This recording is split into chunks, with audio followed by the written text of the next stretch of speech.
Sa pagdiriwang kamakailan ng Panagbenga Festival sa Baguio City, bukod sa kanilang Grand Float Parade, ang isa sa pinakainabangan at nagbigay aliw lalo na sa mga bata, ang mascot na nagtatanghal sa kalsada.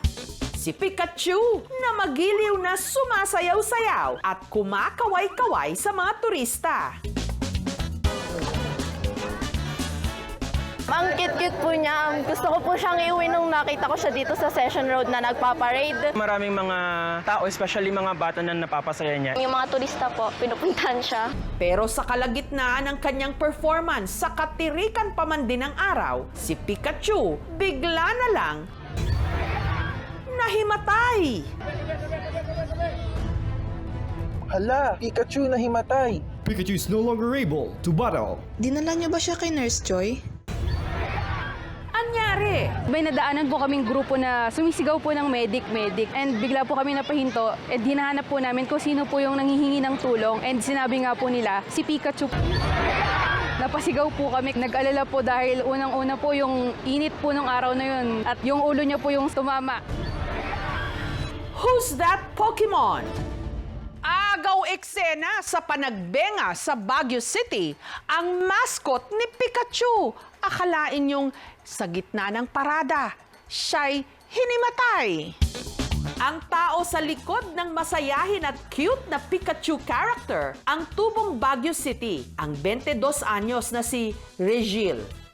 Umaga nitong February 25 nung kinumisyon si Regil na maging isa sa mga mascoteer sa Panagbenga Festival. Mula 6 a.m. po hanggang 9 a.m. suot-suot ko na po yung Pikachu na costume. Since marami pong turista nung parade po na nakakakilala po kay Pikachu, mas kinailangan ko pong mag-exert ng effort para po pasayahin yung mga tao. Pero makalipas ang 3 oras, Umiikot na po yung paningin ko, nahihilo na po ako, so nahirapan po huminga. Dahil na rin po, sa loob po kasi ni Pikachu, since inflatable nga po siya, mas nadodoble po yung init sa loob tapos wala pong nagsa-circulate na hangin. hanggang si Regil tuluyan ng nag-collapse.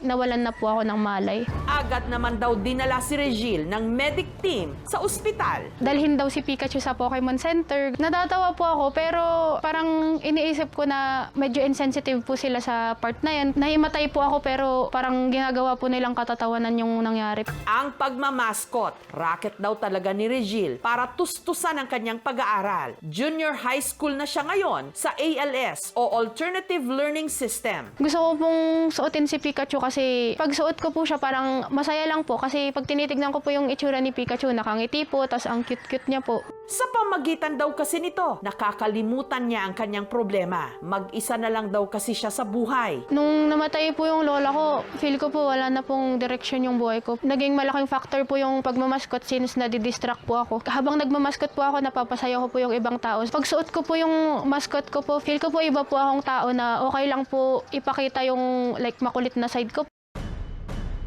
Pero hindi raw ito madali. Manipis kasi ang hangin kapag suot na niya ang costume. Kalbaryo, lalo na kung magtatanghal siya sa katirikan ng araw. Nakakangalay po, nakaka-drain sa physical strength. Total po na kinikita ko which is 600 to 700 kada perform po. Naghahati po kami nung may-ari po since parang yun po yung rental ko po dun sa mascot po. Hindi po siya enough po. May days po na hindi po ako nakakakain or isang beses lang po ako sa isang araw nakakakain. Hindi raw dapat si Regil ang magpa-perform nung araw na yon. Pero dahil pagod daw ang kanyang handler na dapat sana'y nagsuot ng costume, siya na ang humalili rito.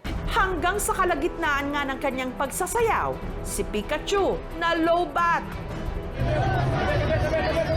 Yung naging findings po sa akin is na over-fatigue daw po ako. Tapos regarding po sa likod ko, may muscle strain daw. Since nga wala po akong pera, hindi na lang po pina-admit. Para makasigurong ayos na ang kondisyon ni Regil, sinamahan siya ng aming team na magpa-check up. Una, mainit nung time na yun. Tapos mainit din sa loob ng mascot. Kulang ng hangin. Yung duration ng work niya, which is 3 to 4 hours in a day. Minsan, sumosobra pa. Madami rin daw kasi siyang hinahabol for school purposes. Meron din kasi siyang iniinda na back pain. Because of the size and the figure of the mascot, mas mahirap kumilos at gumalaw because of limited movement, hindi sufficient ang supply of oxygen and airflow. Dapat hydrated siya before wearing the mascot. Dapat before he wear the mascot, nagkaroon siya ng proper suit na hindi siya magiging affected by perspiration, lalo na pag ang pawis ay papunta sa mata. More oxygen is required and more cooling is needed. Paalala ng mga eksperto, ngayong umiinit ng panahon, mag-ingat, lalo't pwede tayong tamaan ng heat stroke. Pag ikaw ay mabilis magpawis because of heat, manghihina ka. So, dapat proper ang hydration. Saka yung tubig, hindi dapat may halo sana. For example, may sugar, lalo tayong mag-uuhaw niyan eh. So, hanggat maaari sana yung plain water.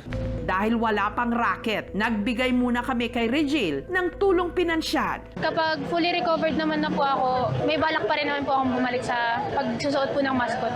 Ngayong tag-init, siguraduhing laging malakas at hydrated dahil kahit paakala mo meron kang superpowers, wala yang panama sa nakakakuryenteng init ng panahon.